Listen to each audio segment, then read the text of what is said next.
It's Dr. Amanda with Straightsmile Solutions, straightsmilesolutions.com, and today we're going to remind you that whenever you do a sectional wire in a phase 1 case, you need to make sure that you cinch your wire at a right angle. So let's kind of explain why. And yes, this photo is a little strange. This is the one I was able to use, and I have no idea why there's a lower incisor bracket on an upper on the upper right one, but let's pretend like it's not that bracket. So what happens when you do a sectional wire, and I'm a big fan of sectional wires, but you always have to cinch them, especially if they are round wire.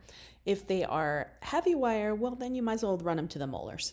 So if it's a round wire, let's say you're starting with 14 or 16 or 18, because it's round, it may flip around, if that makes sense. And sometimes when it flips around, you're going to get the wire flip like this. It's going to be like this, like a smile or like a frown. And then if it flips around inadvertently and you don't notice that it's flipped, or it might even flip because they ate something, then if it flips like a frown, then this tooth is going to extrude. If it flips like a smile, this tooth is going to do what it did here, okay?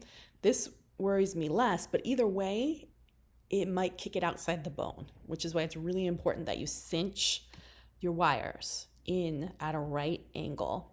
And then I even like to figure eight them or steel tie them so they're less likely to flip. So if you figure eight and you cinch, the wires should not flip around. Also, great idea if you're not going to see your patients every few weeks, virtually, to maybe, or every few weeks in person, to maybe have them send photos from home if anything strange happens, to keep their eye on them, things like that. Because if you don't cinch your wire, it can also, besides flipping, it can also pull out. And if it doesn't pull out completely, weird things can happen with the terminal tooth. So that's why we cinch our wires, and that's why we figure eight our sectional wires.